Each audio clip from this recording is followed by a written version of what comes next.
Eccoci qua, c'è un altro messaggio, avevamo poco tempo.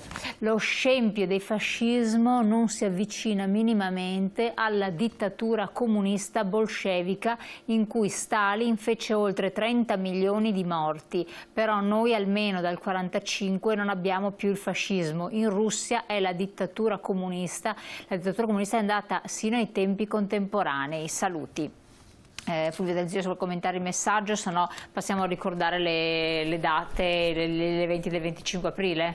Stiamo solo parlando del 25 aprile del 1945 in Italia. In Italia. Poi se vogliamo condannare, per l'amor del cielo, ci metto la firma, però quello che è successo in Italia è successo in Italia, quindi è giusto. Apriamo un capitolo che va avanti 7 ore. Allora, andiamo avanti, vediamo anche insieme le locandine. Perché e poi su questo però io suggerirei, scusa se mi intrometto, no, caspita, di leggere Primo Levi, che è stato deportato ad Auschwitz, dove appunto capisco che è difficile, però distingue bene tra la dittatura comunista e il nazifascismo. Non era la stessa cosa.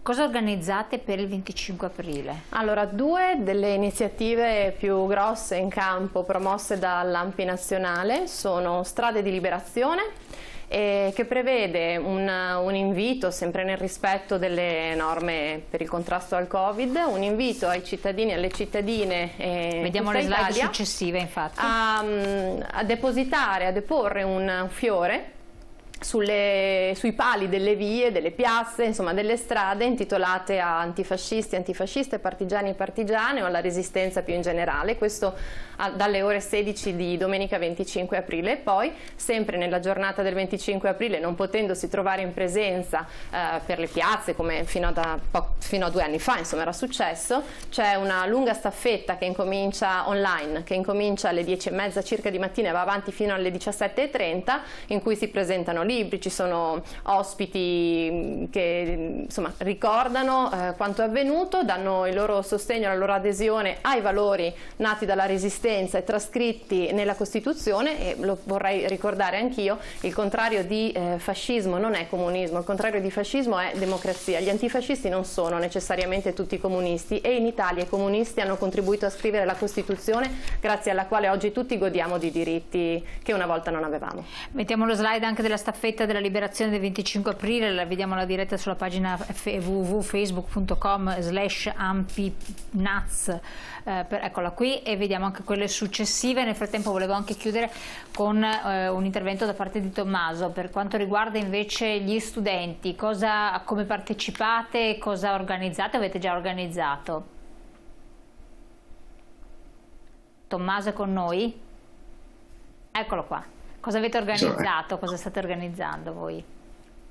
Ma noi da sempre il 25 aprile abbiamo scelto di viverlo come un momento di comunità tra di noi, rete e unione degli universitari insieme.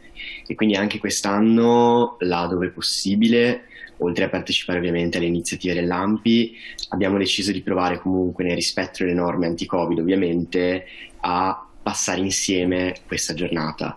Perché per noi è importante riuscire a fare comunità in un momento complicato come questo, e crediamo anche che fare comunità sia una grande risposta alla solitudine, che è forse il primo dei disagi che si citavano prima.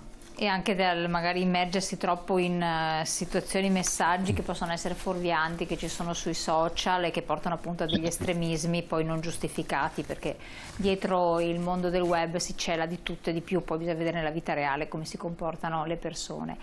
Tommaso, grazie mille di essere stato qui con noi, grazie all'ANPI di essere stata presente, professoressa, grazie naturalmente a Fulvio Del Zio. Chiudiamo anche con un altro messaggio che è arrivato. Mi sembra che i partigiani abbiano contribuito non poco al riempimento delle foibe, denunciando i fascisti e anche presunti fascisti. Allora, so che i messaggi adesso saranno tantissimi, non riusciamo a rispondere a tutti, siamo in chiusura e vabbè, apriamo dei capitoli. A questo punto, Fulvio Del Zio, bisognerà tornare su questo tema perché muove molti animi.